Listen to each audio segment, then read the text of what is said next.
뭡니까? 이제 우리가 남아있는 게 지금 요 반응하고요, 그 다음에 분리하고 수출이하고 냉각탑으로 되어 있고요. 오늘 이제 여러분들하고 할 거는 이제 반응이고요. 내일 분리고, 그 다음에 월요일에 수출이하고 냉각탑 간략하게 살펴보는 시간이 남아있는 것 같습니다. 이제 오늘 이제 반응 기술 부분이고요. 내용은 전체적으로 한번 봤는데, 앞서 우리가 함께 이렇게 리뷰했던 내용들하고 좀 많이 겹치는 부분들이 많습니다. 많은데 일단 하나씩 보시면,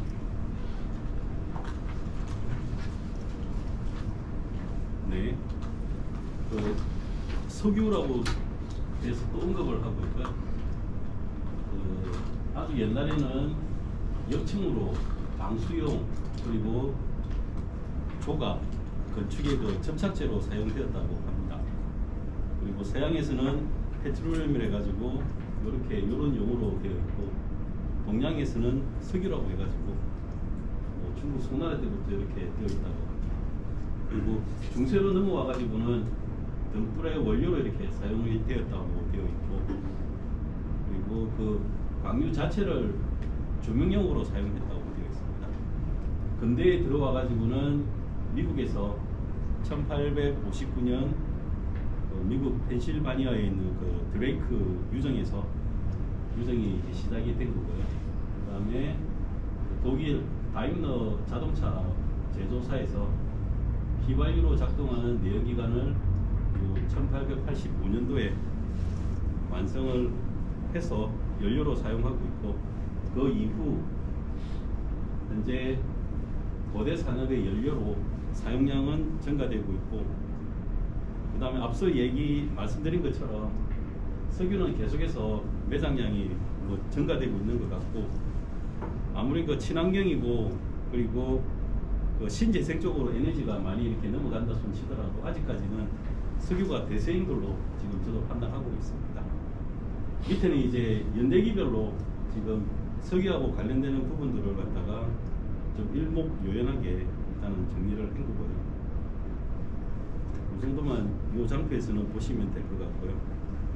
그 다음에는 이제 이 장표 가지고 좀 더 이렇게 사진으로 이렇게 설명하는 부분인데, 앞서 말씀드린 것처럼 드레이크 유정, 그리고 90년대, 1900년도 때 유정, 그리고 자동차 산업, 그리고 그 컨베이어 시스템, 그 다음에 1차 세계대전, 이렇게 이어지는 것 같습니다. 이때 이제 석유가 많은 역할을 했다.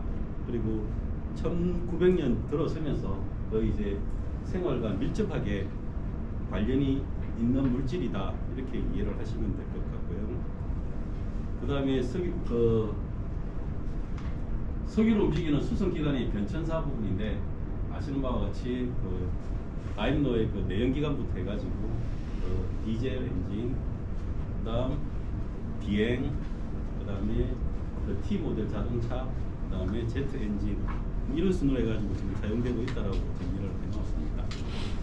이 부분은 계속해서 이제 앞쪽에서 이렇게 이야기됐던 부분인데, 석유화학은 1930년도 때 출발을 했고, 이후 정제법이 개발이 됐고, 이점이 따라가지고 유분을 갖다가 분리하기 시작했다는 거.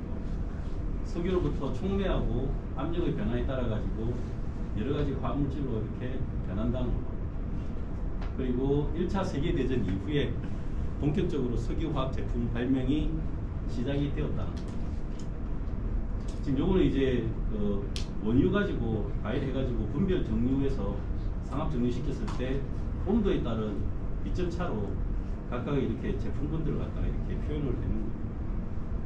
지금 우리가 여기서 이렇게 눈여겨봐야 될 부분들은 뭐랄까요, 원유가 들어왔을 때 이제 이렇게 석유 제품들은 비율로 봤을 때 이 정도의 비율로 이렇게 나누어져 가지고 생산이 된다는 거, 이 정도만 알고 계시면 될 것 같습니다. 100 들어왔을 때 LPG는 한 2% 정도, 휘발유 8%, 납사가 18% 정도 되고, 항공유 10%, 그리고 경유, 중유, 아스팔트 순으로 이렇게 생산이 된다라고 보시면 될 것 같습니다. 2차 세계대전 이후에는 이제 세제라든지 플라스틱, 합성 고무 그리고 화학 비료를 포함해가지고 일상생활에 필요한 필수품으로서 석유화학이 자리를 잡게 됐고, 거의 지금 현재 우리가 쓰는 화학 제품들도 대부분 다 70년도 이전에 다 개발이 돼가지고 상업화가 완료된 걸로 보시면 될 것 같고요.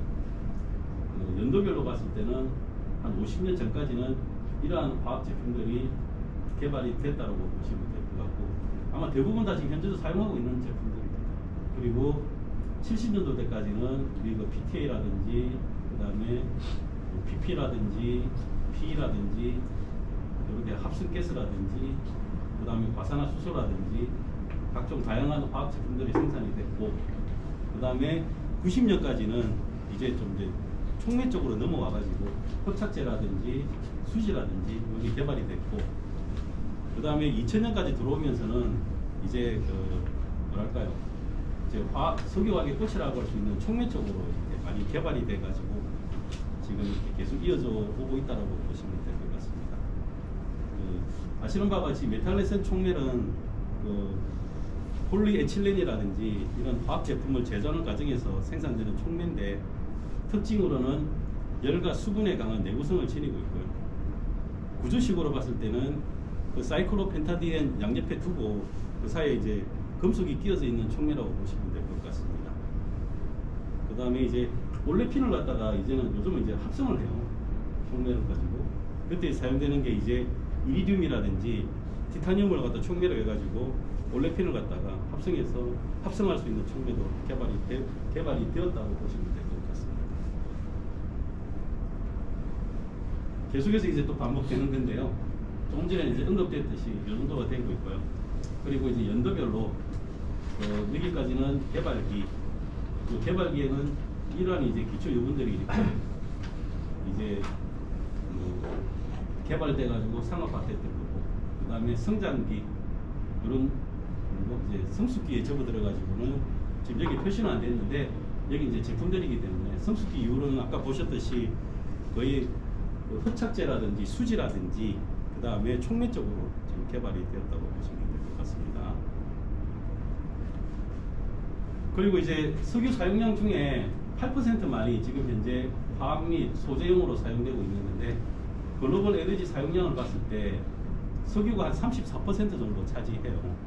그리고 이 34%를 다시 이제 100으로 나눴을 때 수송용으로 한 30%, 난방용 20%, 발전 30%, 그리고 화학 소재 쪽으로 해가 8% 정도가 쓰이고 있고요. 요 다시 그 8%를 갖다가 100으로 나눴을 때 메탄 쪽, C1 계열 쪽으로 한 14%, C2 계열 쪽으로 31%, C3 계열 17%, 그리고 C4, C5 쪽으로 해가지고 23%, 그리고 BTX 쪽으로 한 9% 정도 이렇게 지금 사용되고 있다고 보시면 될 것 같습니다.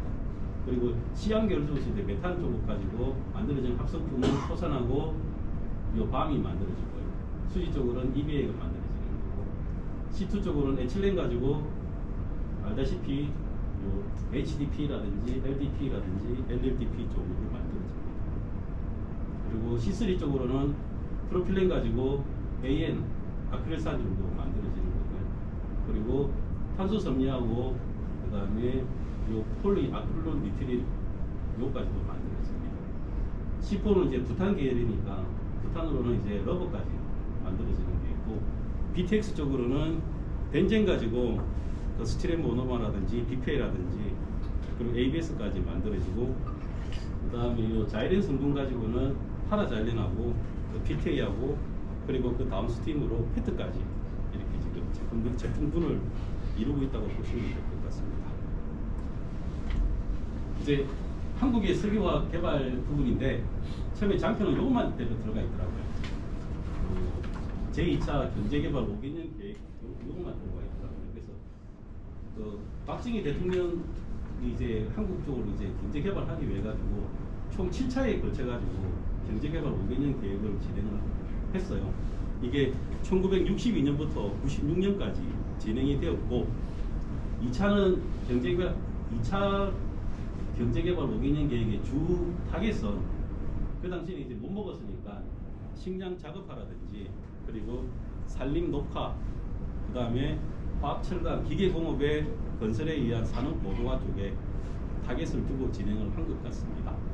그래서 거기에 따라 가지고 그 2차 67년부터 71년 사이니까 이런 걸 진행을 했고요. 이걸 진행을 하다 보니까 이런 수요에 따라 가지고 이런 걸 갖다가 개발을 하게 되고 여기에 맞춰 가지고 석유화학 산업이 이제 서서히 이제 불붙기 시작을 했습니다.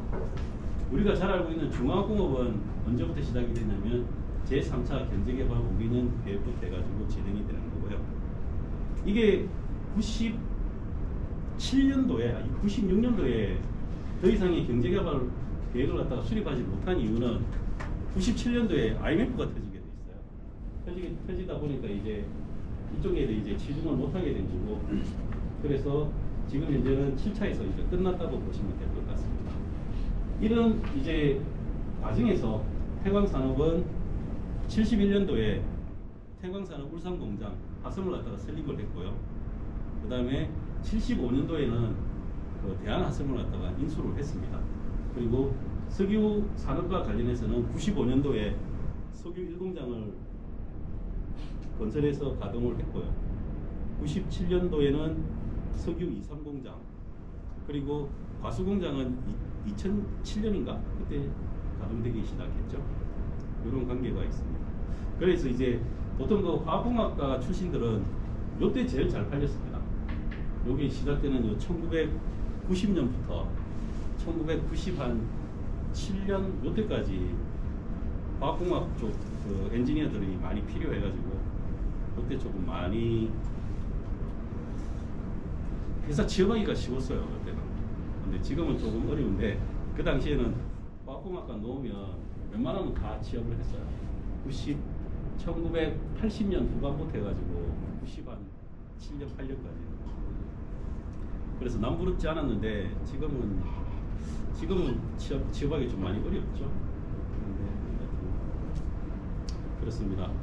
또다시 이제 뭔가 새로운 산업이 개발이 되어 가지고 우리 젊은 친구들이 또 이렇게 쉽게 취업을 해가지고 그 젊음을 갖다가 조금 설계하고 아름답게 꾸며나갈 그런 시대가 곧 오지 않을까 기대하고 있습니다. 그 다음 이제 국내 석유화학 단지 현황인데 이것도 계속 보셨던 건데요.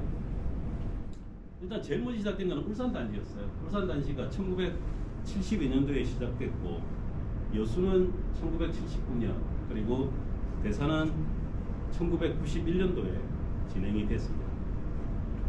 그리고 대산은 지금 이런 업체들이 좀 업체까지는 나왔습니다. 이런 업체들이 있네요. 대산에는 이런 업체들이 있고요. 그 다음에 여수에도 이런 업체들이 있고, 그리고 울산이 이런 업체들이 있고, 그리고 뭐 기타가 조금 있습니다. 기본적으로는 그 울산 지역이 이렇게 최초의 그 석유화학 단지가 이렇게 될 수밖에 없었던 게 물자가 없었을 때 그나마 그 외국에 있는 물자가 들어올 수 있는 그 뭐랄까요 바다 이쪽을 봤을 때 울산이 제일 먼저 물류 이동이 제일 편했었어요. 그래서 아마 국가적인 차원에서 울산을 제일 먼저 개발을 했던 것 같아요.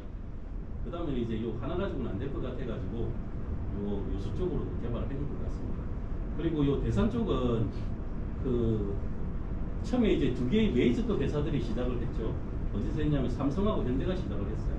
삼성하고 현대가 요 대산 쪽에 요 매립을 해가지고 석유 공장을 두 개 엄청나게 큰 걸 지었죠.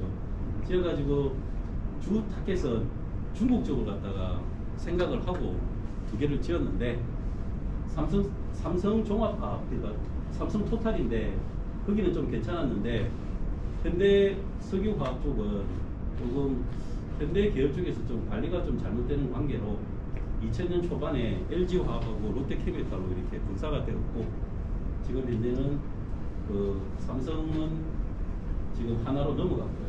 그래서 여기는 보면 큰 메이저급으로는 하나, 그리고 LG, 롯데, S5인 이 정도가 좀 메이저급으로 저기 있다라고 보시면 될 것 같습니다. 그리고 현대 오일뱅크도 들어가 있고 여수는 잘 아시겠지만은 그 울산에서는 좀 소규모로 진행됐던 회사들이 여수 쪽에 와가지고는 아주 빅 사이즈로 공장들을 많이 지었어요. 지어가지고 보면 뭐 GS 칼텍스 포함해가지고 LG화학, 롯데케미칼, 당당 등등 여러 가지 업체들이 들어와 있고요. 그다음에 울산은 아시다시피 이렇게 지금 메이저급으로 들어와 있고, 울산에서 지금 현재 그 석유화학을 하면서 그러면 스택으로 면 같은 거 날라가잖아요. 그러면 인근사에다가 그 피해 보상을 해줘야 돼요. 매년 어느 정도 이게 돈을 좀 줘야 되거든요. 그래서 그저께 사인을 했는데 울산에서 이렇게 환경 분담금을 이렇게 뭐랄까요 납부하는 회사들 수를 보니까 94개 업체가 되더라고요. 그래서 메이저급으로는 울산에는 지금 94개 업체가 있다고 보시면 될 것 같습니다. 그리고 지도적으로 봤을 때는 울산 쪽에 있으면 포항 가깝죠, 경주 가깝죠, 대구 가깝고 부산 가깝고 이쪽에 다 가까워가지고, 그리고 그 교통도 이렇게 좋아가지고 그 화학공학 하시는 분들이 제일 선호하는 데는 원래 서울이고요. 그 다음에 이제 이쪽을 좀 많이 선호하는 거죠. 그 제가 태광은 잘 모르겠는데 태광 엔지니어들도 자기들이 희망하면 서울로 갈 수 있는지 잘 모르겠어요. 뭐 그런 얘기 들은 건 있습니까? 들었습니까? 3년. 네? 3년 지나면 도저히. 아, 3년 지나고 나면 서울로 보내준대요? 그건 아니고 이제 본인이 원하는 곳을. 아, 그래요? 희망하면. 근데 제가 봤을 때 보니까 지금 태광은 중간 계층이 별로 없어가지고 여러분들이 말씀하신 것처럼 한 2, 3년 정도 요 공장에서 실무를 좀 배우시면 아마 서울에서 근무하는 거는 쉽게 할 수 있지 않을까 싶습니다. 제가 봤을 때 요즘은 이제 우리 여러분들 다 포함해가지고 다들 인재잖아요. 그 회사에서 이제 큰 돈 들여가지고 여러분들 뽑거든요. 그래서 제가 예전에 있는 회사에서는 인당 한 5천만 원 정도 들어가요. 그 공채 직원들 뽑을 때. 그럼 이제 인당 5천만 원 정도 투자해가지고 여러분들을 뽑았는데 여러분들이 또 다른 데로 이직해버리면 그만큼 손실이잖아요. 그래서 최근에는 가능한 어떻게 해서든지 신입사원들이 들어온 회사에서 안착해가지고 이렇게 잘 생활하는 걸 갖다가 타겟으로 두고 있고, 어떤 회사는 임원, 팀장들 평가할 때 신입사원들 이직률까지 들어가는 회사도 있어요.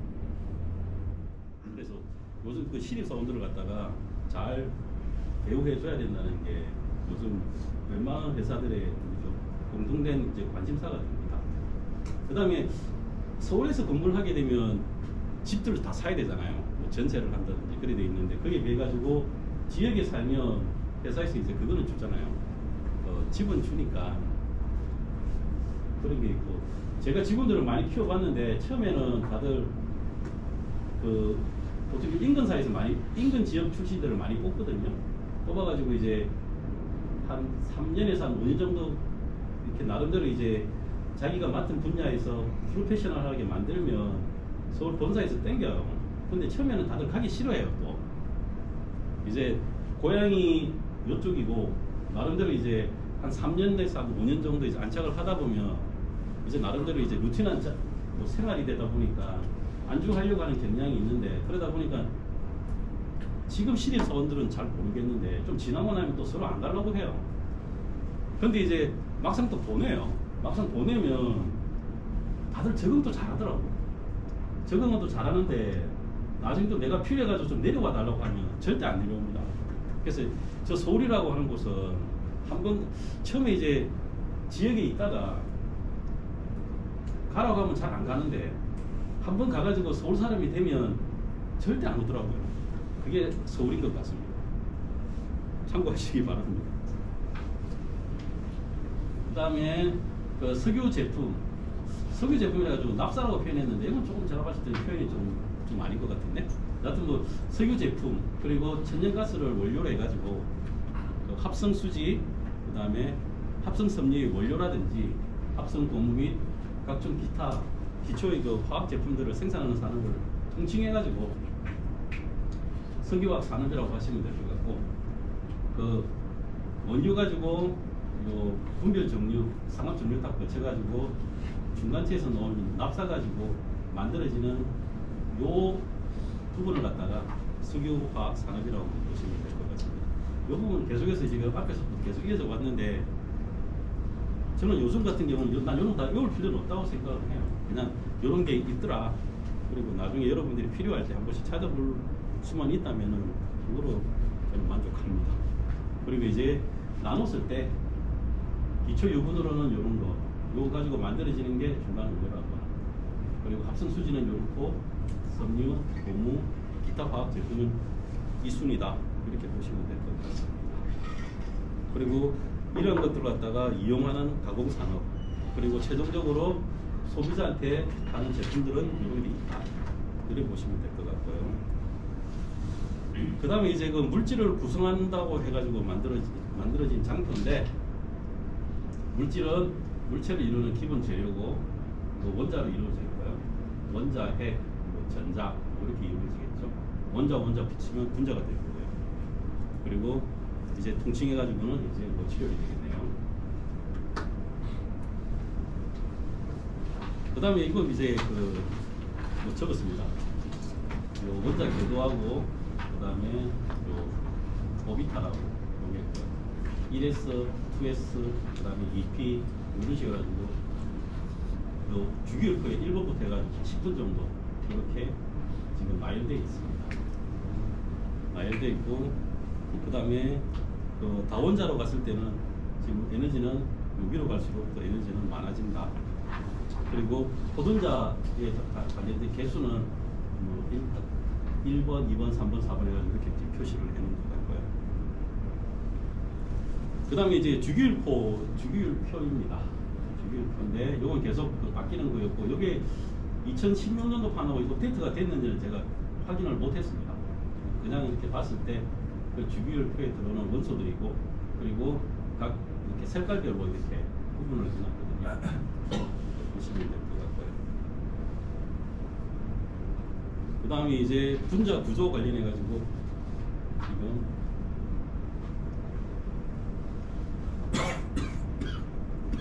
이걸 이렇게 볼에 스프링 모델로도 할 수도 있고, 그 다음에 스페이스 갖다 채워버리는 스프링 모델로도 만들어질 수 있다는 거. 그리고 분자 구조는 마찬 수소는 이렇게 표현할 수 있고, 이렇게. 그리고 그 분자 구조를 나타내는 그 표현은 이렇게 표현할 수 있다.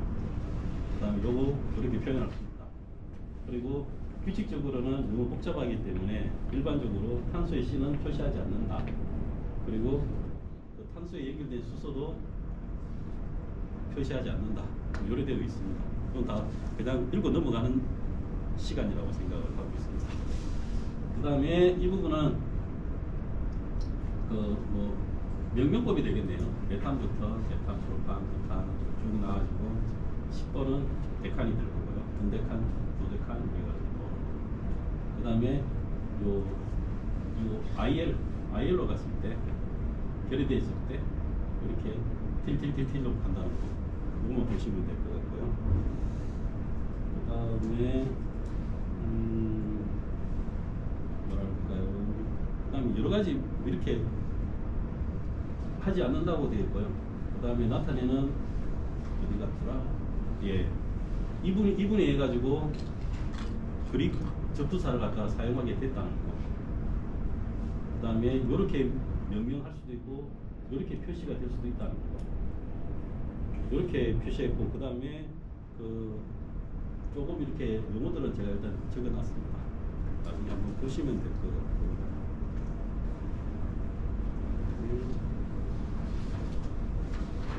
예. 그 다음에 크래킹하고 리포밍에 대해가지고 이야기가 있는데, 크래킹은 아시다시피 이렇게 탄소, 수소와 이 사슬 고리로 이렇게 연결될 때 크래킹이 깬다고 보시면 되겠죠.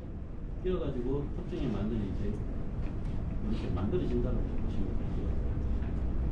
예, 없는 방법이고, 요 리포밍은 리에다가 포밍이잖아요. 그래서 이렇게 변형하는 거 돼야 되겠죠. 해탄 가지고 톨렌하고 수소가 만들어진다. 이런 식으로 좀 이해를 하시면 될 것 같습니다.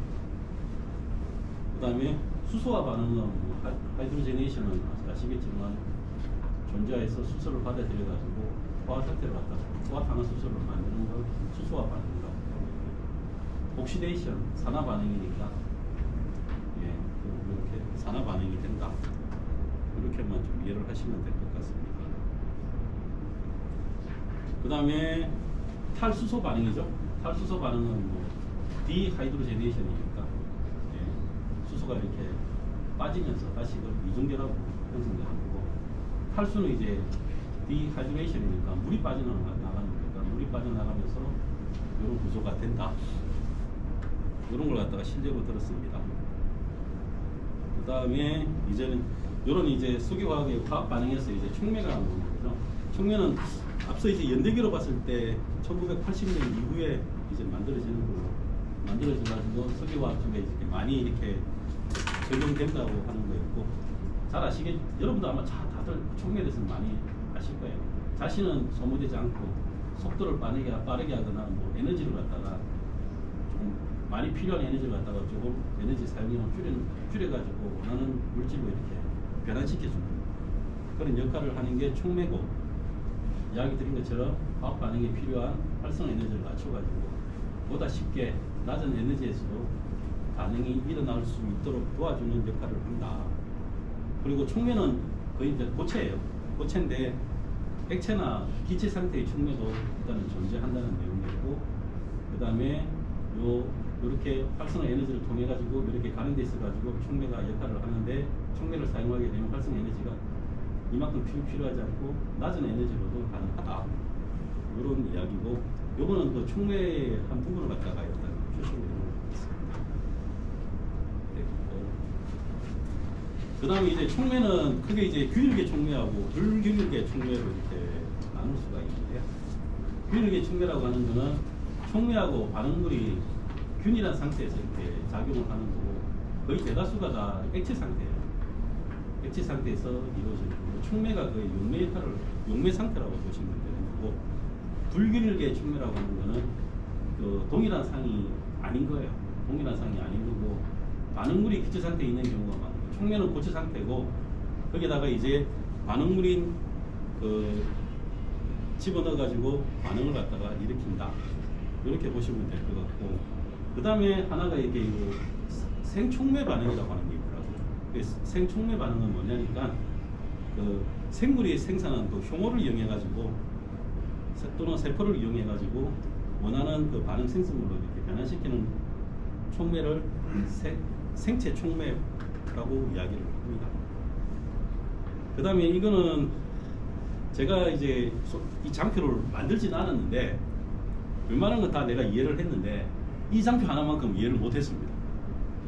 그래서 이 장표에 대해 가지고 제가 좀 더 공부를 하고 여러분들 또 만날 기회가 있다면 내가 한번 다시 이야기할 수 있는 시간을 갖도록 하겠습니다. 네, 그 다음에 지금 이제 촉매 반응에 대해 가지고 지금 나타냈는데요. 촉매 반응은 일반적으로 촉매의 그 표면에서 일어납니다. 그리고 다음과 같은 메커니즘을 가지고 촉매가 진행을 한다고 보시면 되고, 이렇게 이제 반응을 함에 있어 가지고 에너지가 필요한데 이 에너지를 갖다가 조절한다. 이런 게 하나 있고, 우리가 그 실생활에 가장 많이 이제 알 수 있는 게 자동차의 배기가스거든요. 자동차를 갖다 이제 연소하게 되면 그 질소산화물, 그 다음에 CO, 일산화탄소 뭐 이런 것들이 많이 나와요. 근데 그걸 갖다가 인체에 좀 무해한 이산화탄소로 전환시킬 때 이 배기가스 장치에다가 보통 촉매 하나 달아가지고 진행하는 경우가 많아요.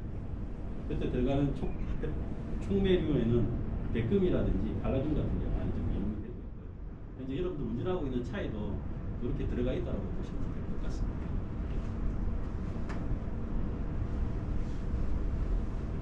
그 다음에 마찬가지인데요.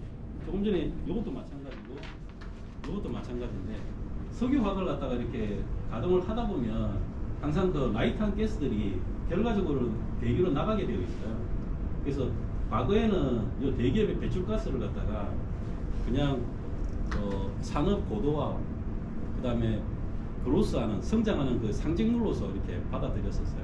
특히 이제 울산 같은 경우는 1970년대 이제 산업화가 시작이 되면서 제일 심했던 게 1980년 초반까지 지금 저 S홀이 있는 저 온산 지역 쪽은 그 송화지가 기형이 발생되고 뭐 그런 일이 많았었어요. 그때는 어떻게 했냐면 저런 배출가스를 갖다가 유독성 배출가스를 그냥 대기로 그냥 날려보내고 있어요. 그러다 보니까 울산 자체가 대기 오염에 뭐 주범이 되고 그다음에 환경적으로 문제가 많았고 문제가 많았습니다. 그 이후로 이제 정부도 이제 조금 깨우치고 그다음에 뭐 법적으로도 많이 이제 규제를 많이 강화한 이후로 현재는 이 배출가스를 그냥 무작정 대기로 이렇게 방출하는 거는 법으로 지금 금해져 있어요. 그래서 요 발생된 요 배출가스를 갖다가 어떻게 관리를 하느냐에 따라 가지고 그 회사가 뭐 리거라는 회사냐 일리거라는 회사냐 나눠지는데 지금은 요 발생된 요 배출가스는 요 RTO 또는 뭐 RCO 이런 걸 통해 가지고 다 연소시켜 가지고 아주 깨끗한 공기들만 바깥으로 지금 내보내고 있어요. 그래서 지금 보면 여기 지금 이제 우리 석유 1공장에 발생되는 배출가스를 처리하고 있는 설비가 RTO라고 하는 설비가 있고 그 다음에 RCO라고 하는 설비가 있어요. 그 다음에 RTO라고 하는 거는 리제너레이트 썰머 옥시다이즈라고 해가지고 그러니까 열적으로 산화시켜서 보내는 거고 요거는 촉매의 힘을 빌려가지고 진행이 되는 건데 그 현재 그 대기업들 대다수가 다 RTO 또는 RCO 가지고 있습니다. 그래서 지금 이제 이 장표는 그 PTA 공장은 RTO는 비상시에 운전하는 걸로 되어 있고 기본적으로는 CTO, RCO, CTO는 다 마찬가지인데 요 CTO 통해 가지고 연소시켜 가지고 깨끗한 것만 지금 보내고 있어요. 요거는 관리를 잘 해야 되는 거고 요거는 뭐냐면은 요런 RTO라든지 RCO에 들어가는 요게 산화제입니다. 산화제고 여기는 온도가 상당히 높아요. 높다 보니까 요 RTO라든지 CTO 쪽에 요 버너 쪽에 요런 이제 뭐랄까요 요런 세라믹 블릭으로 해가지고 한다는 거고 요거는 이제 촉매제가 되는 거고 요거는 다양한 그 촉매들이라고 보시면 될 것 같습니다.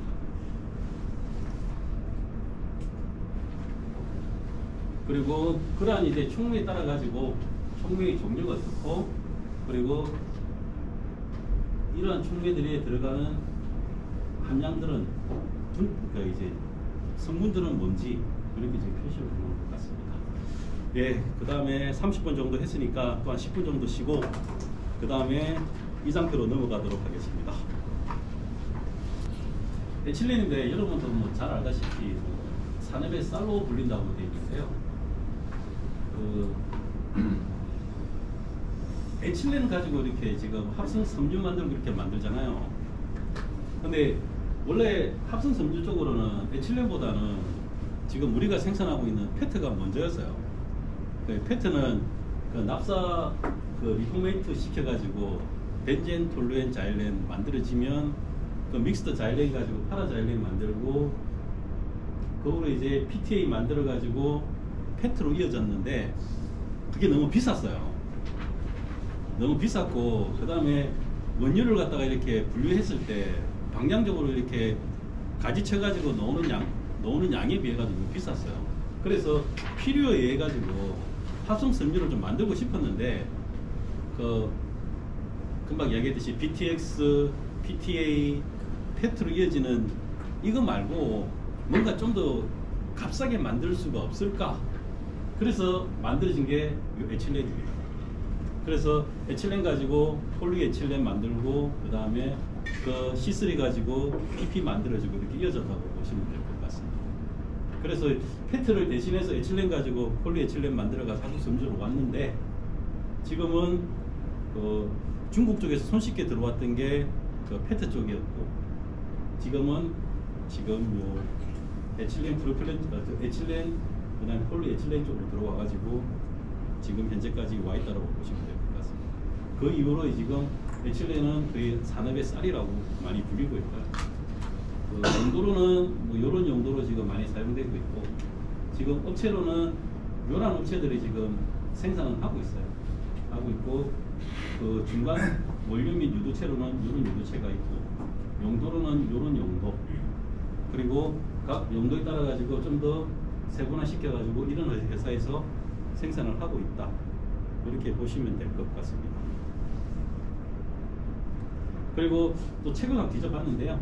처음에 에틸렌 개발은 언제 됐냐니까 1898년도에 그 페치만이라고 하시는 분이 지금 여기 보면 그 디아조 메탄이라고 하는 거 갖다가 분해할 때 뭔가 하얀 물질이 생기더래요. 그게 이제 에틸렌인데 그걸 갖다가 이분이 이제 좀 강가를 하고 요 연도는 지금 똑같이 돼 있는데 요 연도가 달라요. 조사를 해보니까 35년 뒤라고 돼 있더라고요. 그래서 아마 1930년도 때 그 다음에 요 회사에서 그 에틸렌하고 그 다음에 벤즈 알데하이드 이렇게 분리하니까 그 폴리에틸렌이 이제 만들어진 걸로 지금 그렇게 되어 있습니다. 그리고 그 폴리에틸렌은 여러분들이 알다시피 저밀도가 먼저 만들어졌고요. 그 다음에 이제 고밀도가 만들어졌고, 그리고 지금은 제가 조사를 해보니까 잠시만요. 이게 지금 그게 돼 있어가지고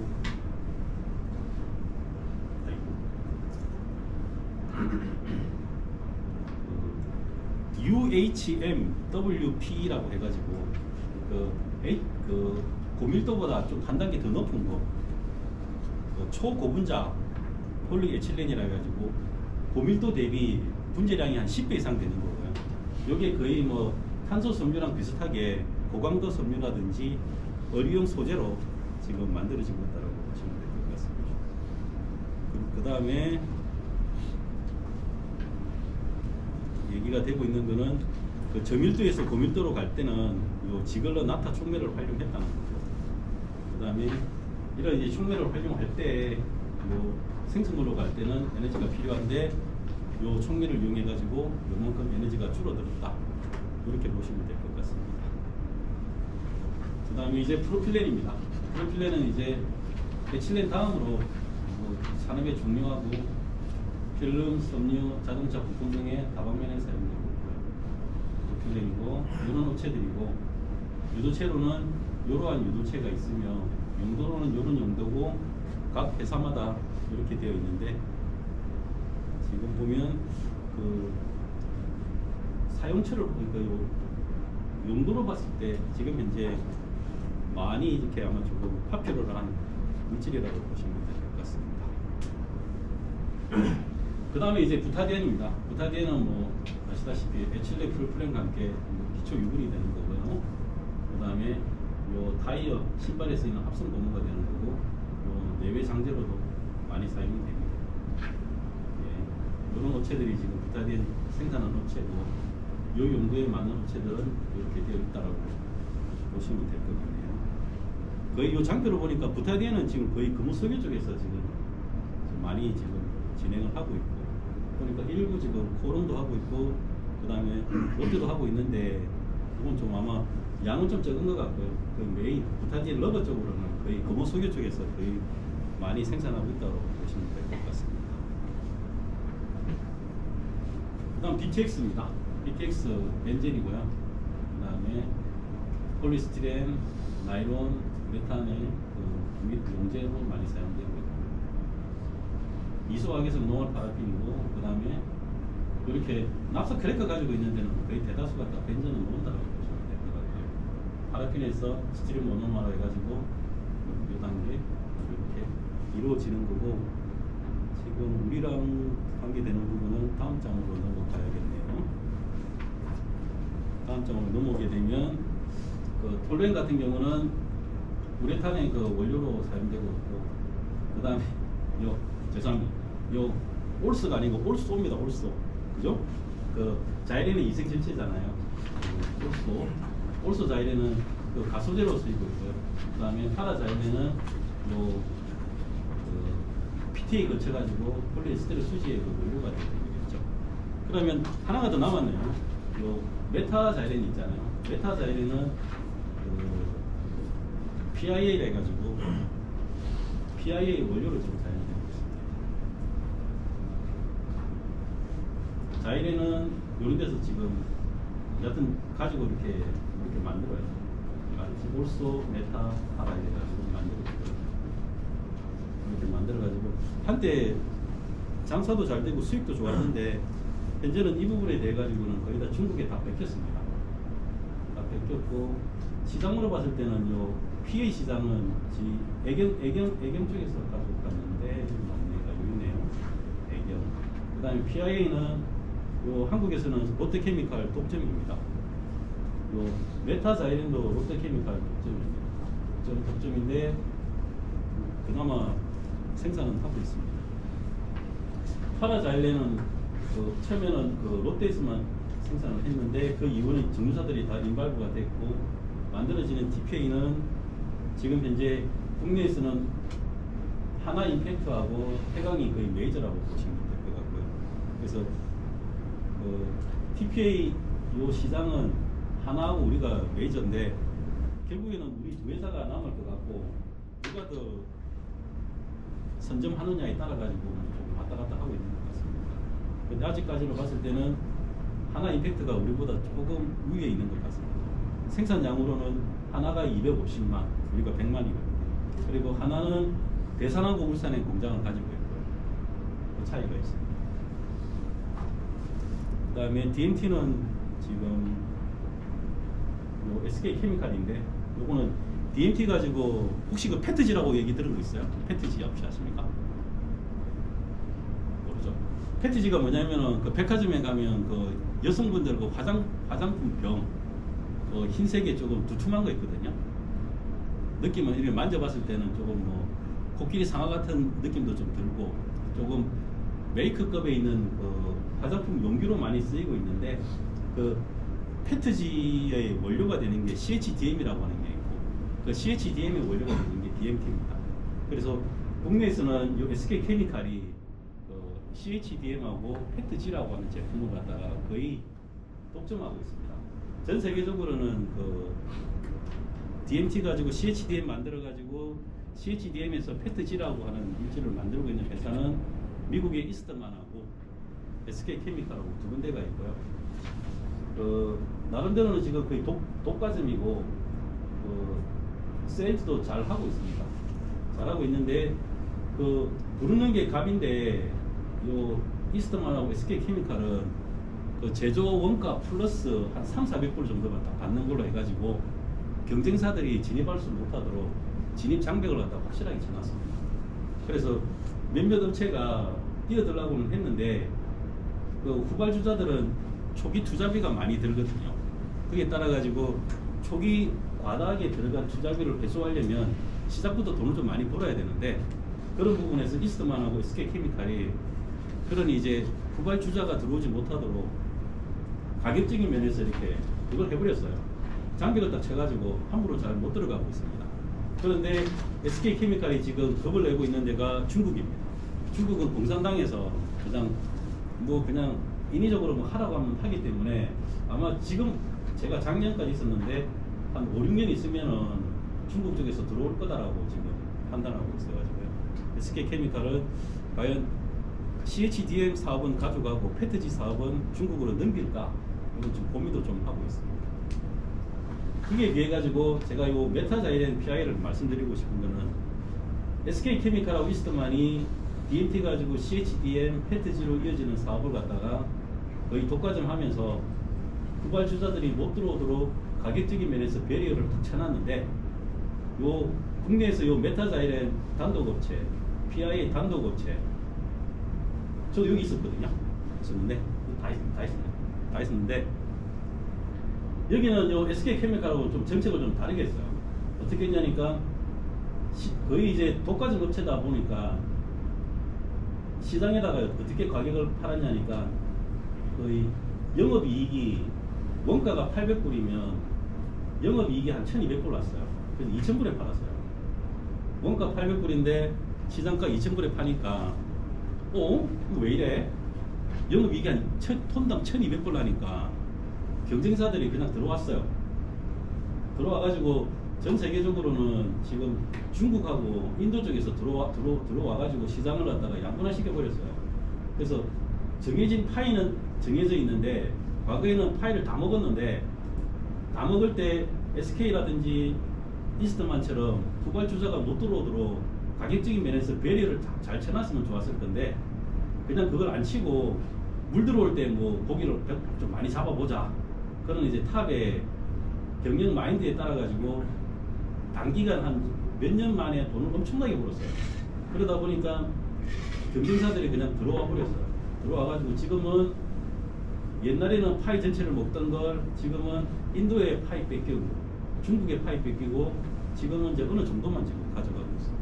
그래서 뭔가 이제 독과점 제품이 만들어질 때 후발업체가 들어오는 걸 고려해 가지고 어떻게 이렇게 장기적인 전략을 갖다가 갖추는 게 이러한 제품들을 갖다가 좀 더 길게 수익을 내면서 가져갈 수 있는 거죠. 자칫 잘못하면 황금알을 낳는 오리를 갖다가 그냥 죽이는 케이스가 될 수도 있습니다. 그런데 실무전에서는 이야기 많이 했었어요. 요거 예를 들면서 너무 가격을 높게 받으면은 분명히 후발주가 들어온다. 그래서 어느 선에서 멈춰가지고 후발주들이 못 들어오도록 만들자 했는데 그때 그 탑으로 계신 분인데 그분이 그냥 돈 벌자 이래 된 겁니다. 그래서 이런 케이스가 있었습니다. 그래서 이게 나름대로 좀 시사하는 바는 좀 있습니다. 그 다음에 이 싱가스입니다. 싱가스는 그 합성가스고 화학 반응의 그 공급 원료로 사용하고 있는 수소하고 일산화탄소의 혼합비차라고 보시면 될 것 같고요. 그래서 이 싱가스가 이렇게 생성되고 초산은 용매로 그리고 뭐 MTB는 휘발유 첨가제 뭐 이렇게 돼 있는데 이건 제가 와서 좀 제가 정리를 했는데 MTB는 국내에서는 아직 쓰고는 있습니다.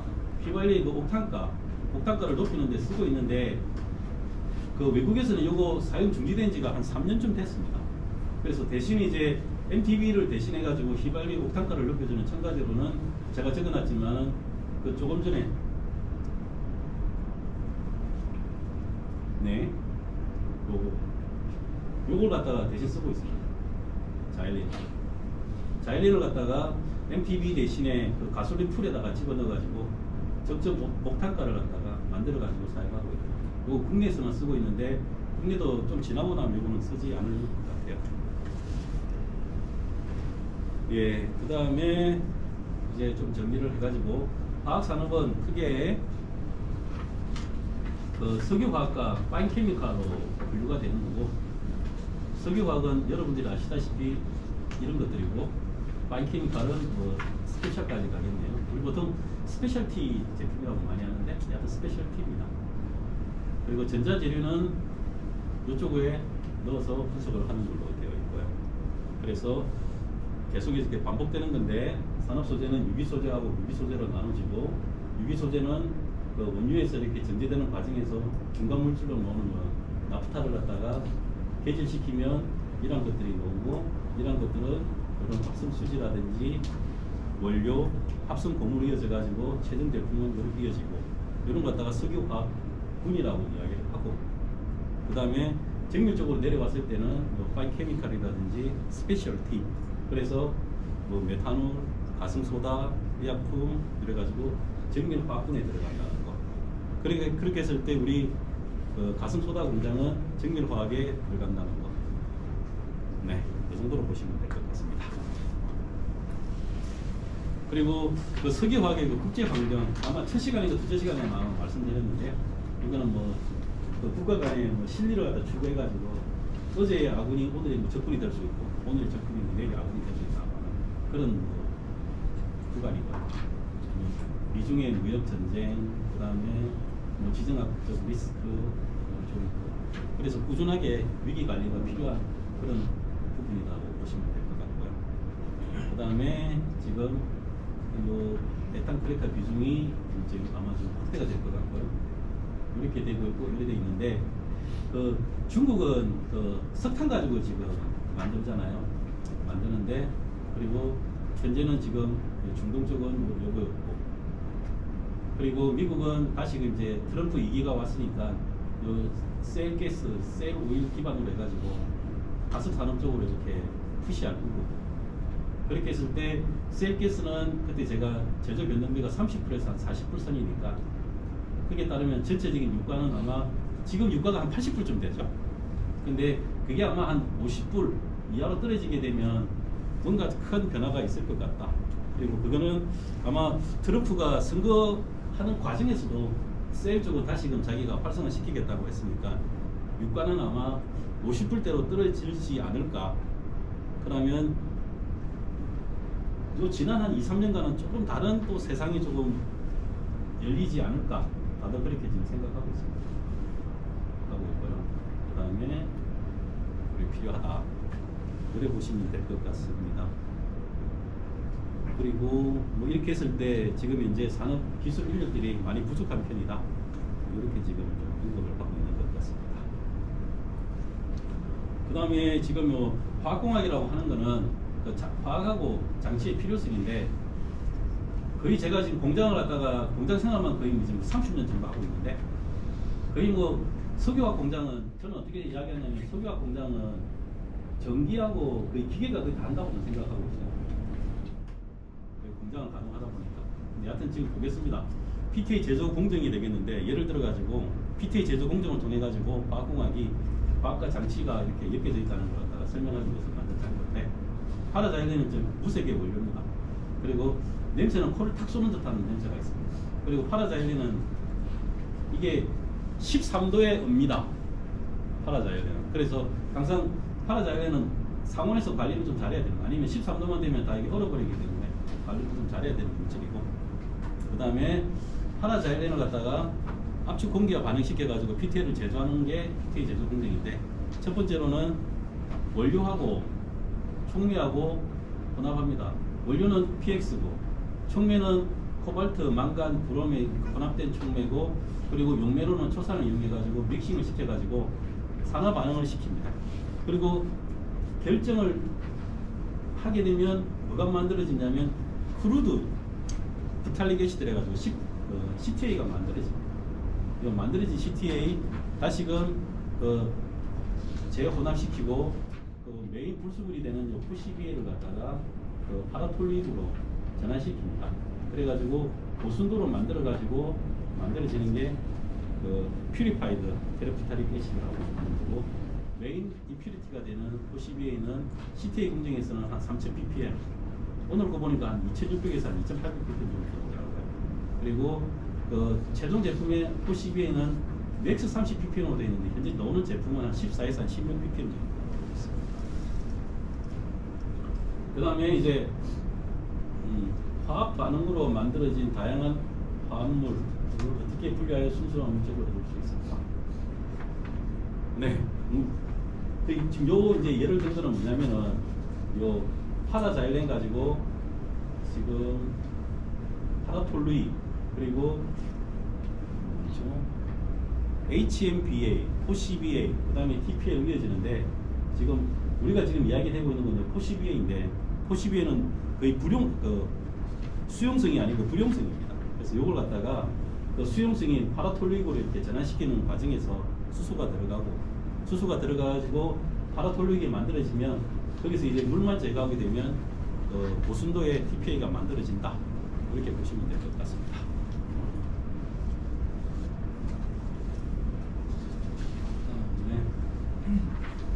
예, 그 다음에 뭐 산업의 컨버전스라고 하는 건데, 화학공학이 탄생한 거는 과학과 설비가 일단은 혼합이 돼가지고 규모의 경제로 나가는 거고, 그리고 석유화학 산업이 이렇게 발전하는 과정에서 단일 하나의 전문 분야로는 해결하지 못하는 다양한 문제들이 이렇게 나오기 때문에 이 화학공학을 중심에 두고 여러 가지 공학들이 컨버전스 돼가지고 문제에 대한 새로운 솔루션을 만들어가고, 그를 통해서 새로운 가치를 만들고 있다. 이게 이렇게 보시면 될 것 같습니다. 그러면서 이제 지금부터는 이제 장치들에 대해 가지고 일단 설명을 하고 있는데요. 이제 첫 번째로 이제 반응기 부분인데, 반응기에서 이제 첫 번째 요건 배치식 반응기입니다.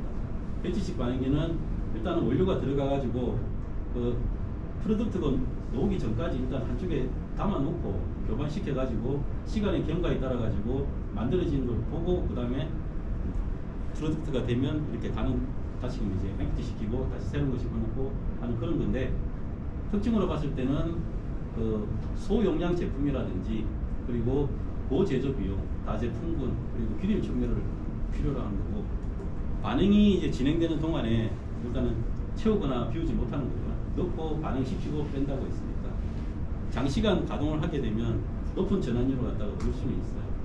근데 너무도 높은 전환율을 얻을 필요는 없다고 봅니다. 그래서 봤을 때 목표 전환율이 있을 거고 거기에는 경제적인 부분이 가미돼 가지고 적정량의 프로덕트의 퓨리티가 만들어지면 커트시키고 하는 게 맞지 않을까 이래 되고, 그 다음에 이게 연속식이 아니고 이게 배치식이기 때문에 한 해 분당에 비용은 좀 많이 들 것 같고 생성물의 품질이 오르지 않을 수도 있습니다. 왜냐하면 생성물 시간에 따라 이렇게 변하기 때문에. 그리고 구조로 봤을 때는 보통 이렇게 뭐랄까요, 이게 한마디로 이런 베셀 용기처럼 되어 있고, 그 다음에 교반시켜주는 교반기가 있고, 그 다음에 이제 프로덕트가 빠져나가고 있는 아웃렛이 있을 것 같습니다. 그 다음에 두 번째로는 이제 연속식입니다. 연속식이고, 연속식은 꾸준하게 계속 반응 물질 집어넣고 꾸준하게 프로덕트가 빠져나가면 되겠죠. 물론 교반은 때문에. 그 다음에 요거는 이제 동일한 이제 내부 조건을 이제 온도하고 압력하고 내부를 통해서 만들기 때문에 지금 조성이 일정하게 유지가 되는 거고요. 그 다음에 기본적으로 액성 반응에서 많이 이용을 합니다. 온도 조절도 괜찮고, 그리고 낮은 운전 비용, 청소가 쉽습니다. 그리고 이제 전환율 자체는 배치식에 비해서는 전환율이 이제 조금 낮고요. 그 다음에 제대로 이렇게 반응이 안 이루어진 상태에서 그냥 나가게 되면 문제가 발생될 수가 있습니다. 그 말은 즉 교반이 불량하면 부산물이 이렇게 발생될 확률이 있다. 그렇게 보시면 될 것 같습니다. 기본적으로 석유화학적으로는 지금 이렇게 뭐랄까요, 그 연속식을 많이 쓰고 있고요. 그 다음에 파인 케미칼 쪽이라든지 이쪽 부분에서는 배치식을 좀 많이 쓰고 있습니다. 그 다음에 이제 놓는 게 PER이라고 하는 게 있습니다. 이거는 이제 플러그 플로우 리액터라고 해가지고 그냥 이렇게 집어넣어가지고 통과하면서 바로 반응이 이루어지는 거거든요. 근데 이렇게 수평적으로 되어 있는 것보다는 이렇게 수직으로 되어 있는 게 조금 석유화학 쪽에서는 많이 쓰고 있습니다. 이렇게 들어가는 물질이 있고, 그 다음에 이렇게 통과되면서 이렇게 삐져 놓을 수 있도록 그 연속 반응이 이루어지는 건데, 이렇게 흘러서 이렇게 나가기 때문에 단점으로는 온도 조절이 좀 힘들 수가 있고요. 그 다음에 그 메인터넌스 관련해 가지고 비용이 좀 많이 들 수 있고, 그리고 이렇게 통과할 때 일정하게 이렇게 가면 되는데 보통 이렇게 물질이 지나가게 되면 물질은 아마 벽면을 보내가지고 아마 이렇게 그려질 거예요. 중간에 아마 말을 끄고 벽면 쪽으로 하면 이제 속도가 조금씩 줄어드니까 이런 걸 갖다 채널링이라고 하거든요. 그래서 채널링 발생 가능성이 있다. 이렇게 보시면 될 것 같습니다. 그리고 이제 그 공정 순서로 갔을 때 지금 원래는 그 반응 공정 이렇게 가는 건데 지금 이제 PTA 가지고 이야기되는 게 첫 번째 반응 공정입니다. 산화 공정.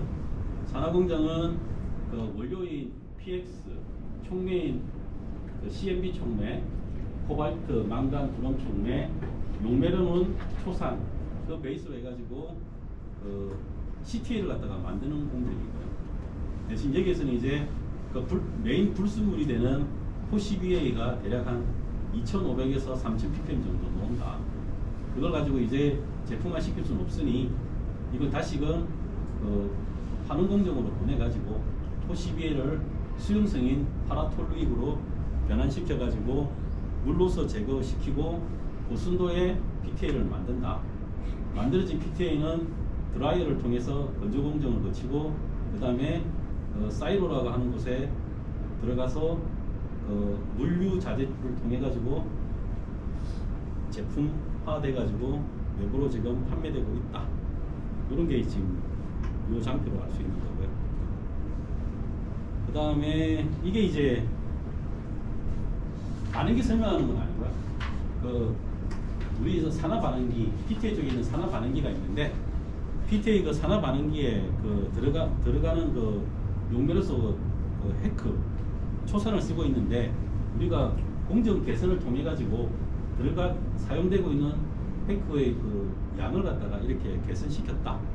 이런 의미로 보시면 될 것 같습니다. 그래서 그냥 이렇게 공장이라고 하는 게 일단은 그 공장 엔지니어로서 들어오시게 되면 각 제품의 그 제조 원가를 갖다 먼저 보게 되어 있습니다.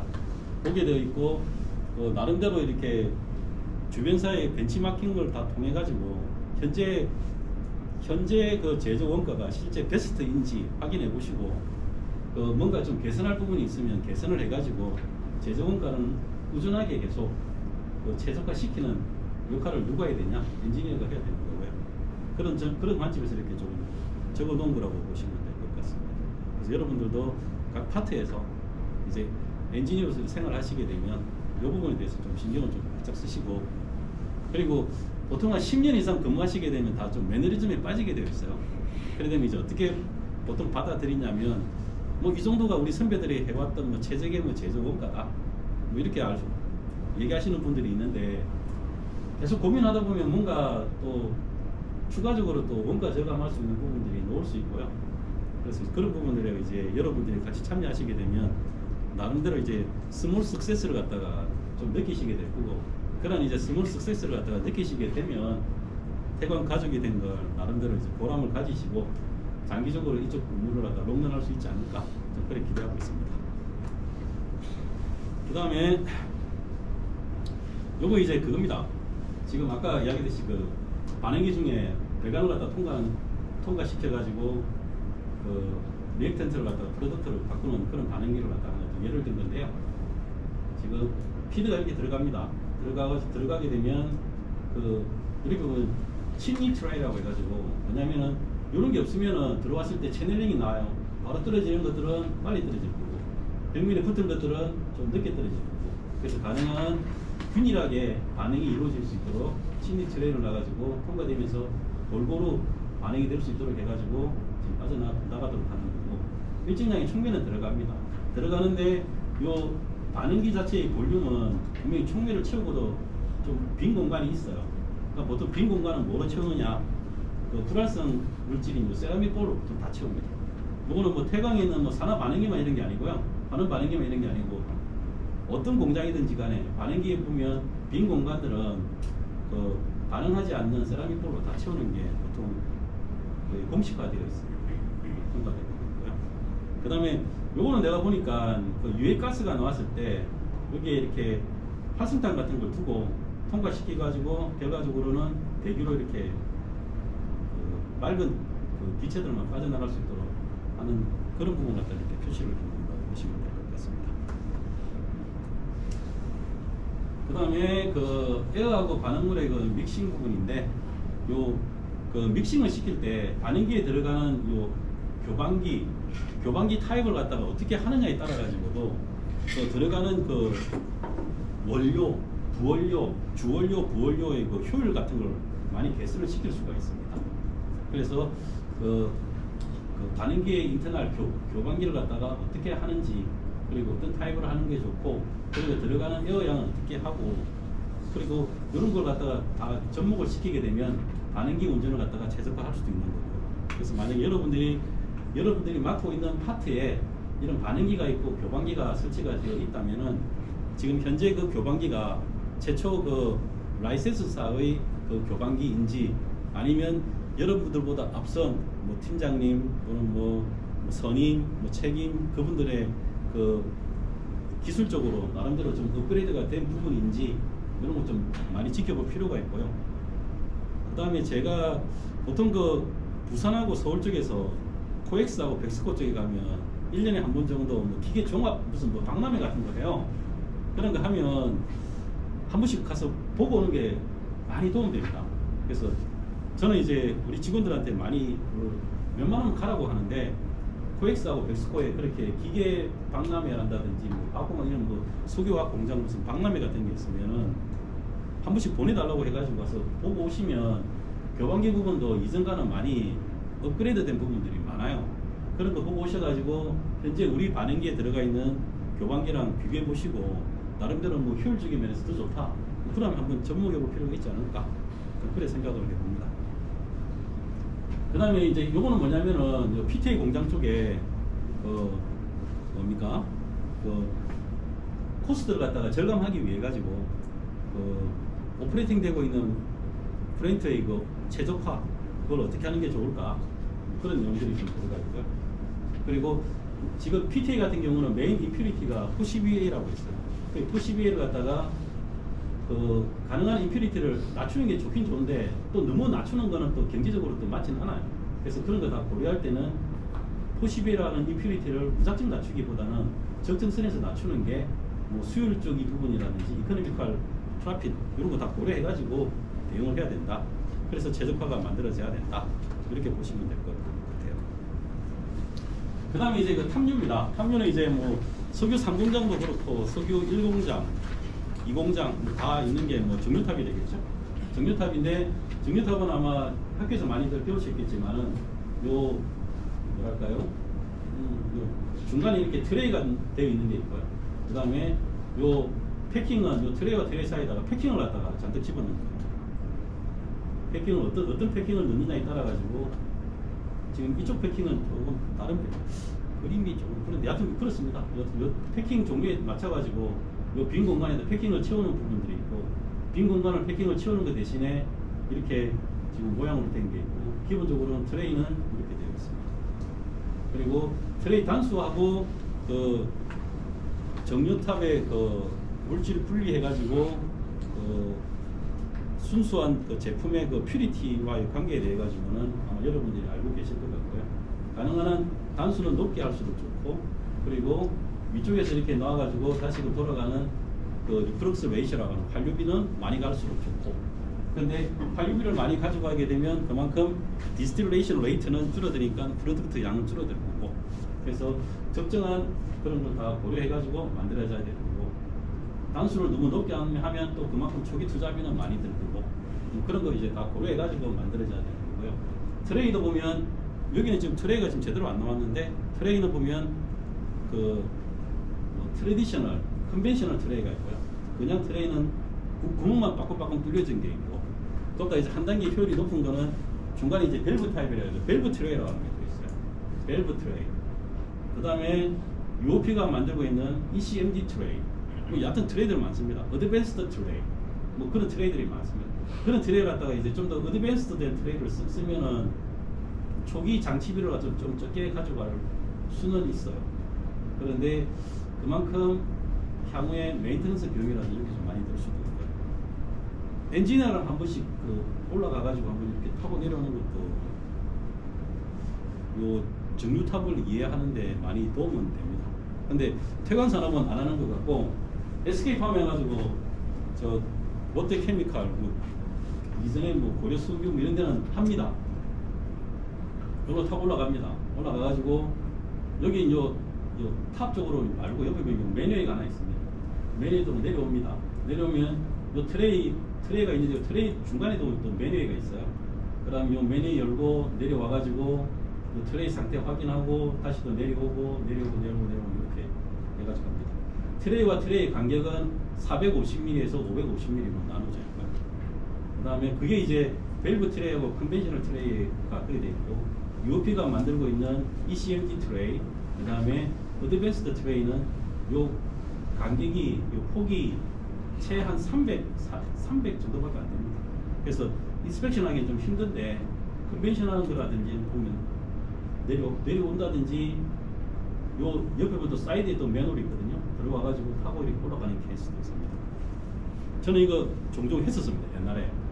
근데 지금은 안 합니다. 안 하고 직원들은 안 시킵니다. 안 시키고. 근데 한 번쯤 기회가 있으면 한번 해볼 필요는 있습니다. 근데 들어갈 때 조심해야 돼요. 왜냐하면 그 기름을 다루던 곳이기 때문에 향후에 뭐 사람이 들어가가지고 인스펙션을 한다면 그 기름들을 다 제거하고 그 다음에 사람이 들어가야 되는데 기름 제거할 때는 보통 스팀을 넣어가지고 다 일단 기름 성분들을 다 빼버려요. 빼버리고 난 다음에 녹슬면 안 되기 때문에 질소를 집어넣어가지고 다시 이렇게 드라이잉 시켜주거든요. 그리고 질소가 다 빠진 다음에 프레시어 집어넣어가지고 공기를 갖다 이렇게 자연 대류시킨 상태에서 사람이 들어가야 되는데 자칫 그 질소가 공기보다 무겁거든요. 그래서 질소가 이 하부에 있는데 그것도 모르고 사람이 탑다운이 아니고 다운탑을 해가지고 인스펙션 한다고 들어와가지고 사람이 죽은 경우 저는 봤습니다. 저는 봤습니다. 공장에 오래 근무하다 보면. 근데 질소라고 하는 거는 여기에 질소가 들어가 있는데 내가 머리만 집어넣었어요. 사람이 어떻게 될 것 같아? 죽어요. 근데 죽는데 사지가 있잖아요. 오퍼돼진 상태로 죽게 돼 있어요. 그래가지고 그거 뭐 처리하기 힘들어요. 그래서 항상 그 밀폐된 공간에 들어갈 때는 그 가스 측정기로 가스 확인하고 그 다음에 최대한 2인 1조 이상으로 해가지고 들어가는 게 맞습니다. 지금도 보면 우리 정직원들은 산업재해상 질소에 의해 가지고 지식사가 거의 없는데, 왜냐하면 이제 우리들은 거의 관리자고 협력업체 직원들이 좀 더 들어가는데, 협력업체 직원들이 1년에 몇 사람씩 죽습니다. 죽는데 그냥 죽어요. 죽는데 뭐라고 그것 없이 그냥 죽긴 죽는데 안타깝습니다. 안타깝는데 나름대로 조치는 다 해주는데도 불구하고 사람이 죽어나가니까 저는 그렇습니다. 그래서 조심해야 됩니다. 나중에 여러분들이 뭐 들어갈 기회가 있다면 반드시 내부에 가스 측정해보고 질소가 없다는 거 확인하고 들어가야 되지 않을까 싶습니다. 그리고 패킹탑도 있는데 트레이탑이 좋으냐 패킹탑이 좋으냐 이거는 구분할 수는 없고요. 내가 어떠한 용도로 그 타워를 갖다가 이용하느냐에 따라 가지고 패킹탑을 갖다가 이용할 때도 있고, 그 다음에 요 컨벤셔널 트레이탑을 갖다가 이용할 때도 있습니다. 그리고 칼럼을 이해를 하려면은 이런 그 트레이 쪽 요걸 이해를 하시게 되면 칼럼을 이해하는데 많이 도움이 될 것 같습니다. 그리고 칼럼들 잘못 관리하면 문제가 되는데, 특히 PTA 같은 경우는 탈수탑이 있거든요. 초산탑인데 그거 초산을 갖다 잘 관리하지 못하면은 요 벽면에 와류가 생기면서 트레이도 다 무너지는 경우 저 봤습니다. 그래서 조심하셔야 됩니다. 그리고 운전 중에 트레이가 정상적으로 있는지 없는지는 어떻게 간접적으로 알 수 있냐면, 바텀의 압력하고 탑 쪽의 압력에 대한 압력 차를 가지고 보통 이용하는 경우가 있고, 그 다음에 중간중간에 온도계가 꽂혀져 있어요. 그래서 온도 프로파일을 보면서 어느 부분에 만약 온도 프로파일이 달라지게 되면 그쪽 트레이 쪽에는 뭐가 문제가 있다. 그래가지고 그걸 발견한 다음에 차년도 정기보수 때 들어가가지고 그 부분들을 갖다가 다 조치를 취해야 되는데, 그런 것도 이제 운전하시는 분하고 엔지니어 분들하고 서로 코어를 해가지고 관리를 잘 해주시면 설비 관리가 잘 될 수 있다고 생각하고 있습니다. 그 다음에 이제 열교환기 되는데요. 열교환기 아마 현장에 가시면 이런 타입의 열교환기 아마 많이들 보셨을 것 같고요. 네. 그리고 이쪽은 튜브 사이드가 되는 거고요. 그 다음에 이쪽에 셀 사이드가 되겠죠. 이거 표시를 어떻게 했냐면 셀 쪽으로 들어와가지고 튜브의 그쪽을 통과해가지고 이렇게 빠져나가는 거고, 그 다음에 요 튜브 사이드 쪽으로 이렇게 만약 냉각수가 들어가면 냉각수는 이쪽 채널 쪽에서 튜브를 통과해가지고 이렇게 빠져나가요. 근데 요거는 지금 보니까 그냥 기본적으로 그냥 이렇게 들어와가지고 그냥 빠져나가는 걸로 되어 있네요. 그래서 열격에 보면 보통 그 패스수라고 혹시 얘기 들으셨는지 모르겠는데, 채널 쪽에 보면 이렇게 패스를 둘 수가 있어요. 만약에 4번으로 4개의 패스를 두게 되면 한쪽 면으로 들어와가지고 들어가고 다시 돌아가지고 이렇게 빠져나가고 이렇게 갈 수 있거든요. 그래서 나중에 열격이 데이터 시트 같은 거 보면 몇 패스가 되어 있는지 확인해 보시고, 그 다음에 향후에 전기 보수 같은 거 할 때 보면 열변기 같은 경우는 여기 앞쪽 뒤쪽에 요 카바, 요 채널을 제거하게 되어 있거든요. 제거하게 되면 요 튜브 내에 뭔가 이물이 있는지 없는지, 슬라임이 있는지 없는지 확인도 좀 해보시는 필요가 있지 않을까 싶습니다. 요거는 뭐 학교 다닐 때 많이 배워서 알 것 같고, 몇 년 전에 요 열변기 때문에 사고 난 적이 있습니다. 어디냐면 여수에 공장이었는데, 거기 이제 대형 공장이었는데 보통 전기 보수 때 하게 되면 요 카바 열어요. 열고, 그 다음에 요거 열고, 그 다음에 요 튜브 클리닝 다 하고, 그 다음에 다시 카바 닫고 그 압력 테스트가 들어가거든요. 왜냐면은 이게 튜브 자체가 이물에 의해 가지고 제대로 이렇게 흐름성이 떨어지게 되면 막히게 되면 그 구간에 대해서는 부식이 생기게 돼 있어요. 기본적으로 튜브들은 거의 카본 스틸로 되어 있기 때문에. 그럼 이제 전기 보수 때 요 카바 열고 청소하고 나중에 그 카바 닫고 압력 걸어가지고 테스트를 하는데, 그 압력을 걸 때 보면 질소를 많이 이용하거든요.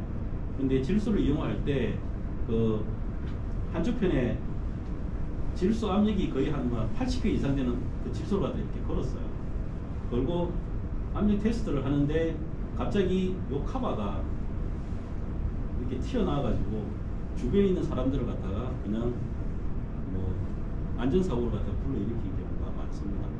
그래서 만약에 여러분들이 향후에 정기보수 때 뭐 이쪽에 현장을 둘러보는데 지금 뭐하고 있으세요 했을 때 열감기 수압 테스트 청소 이후에 리크 테스트 한다면 제발 이쪽 파트에 서 있지 마시고 이쪽 파트에 서 있는 건 괜찮은데 요 카바 쪽, 채널 쪽 이쪽으로는 여러분들 출입을 갖다가 안 하시는 게 좋아요.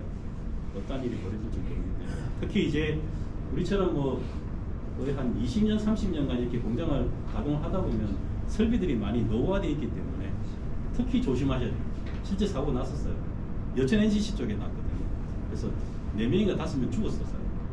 재작년인가 죽었어요. 그래서 조심하셔야 돼요.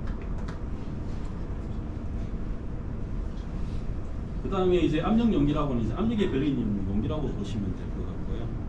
그 다음에 기본적으로 버티칼이 있고 호리전탈이 이렇게 보시면 될 것 같습니다.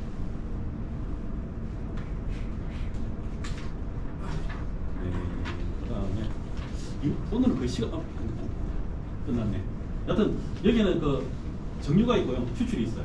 정류가 있고 추출이 있고, 그 다음에 정리만 말씀드리면 그 탑이 있고 위쪽에 그 탑 베이파들은 응축돼 가지고 다시금 요 저장주로 들어오게 되고 여기서 일부는 리프럭스 되고 일부는 디스틸레이션 되고 바탕 쪽은 요 리볼 통해 가지고 리볼링 되고 바탕 물질들은 이렇게 빠져나가겠죠. 바탕 물질들은 빠져나가야 되는 거죠. 일단 바탕 물질 빠져나갈 겁니다. 이 바탕 물질 빠져나갈 겁니다. 요 그리고 푸셔야 되겠네요.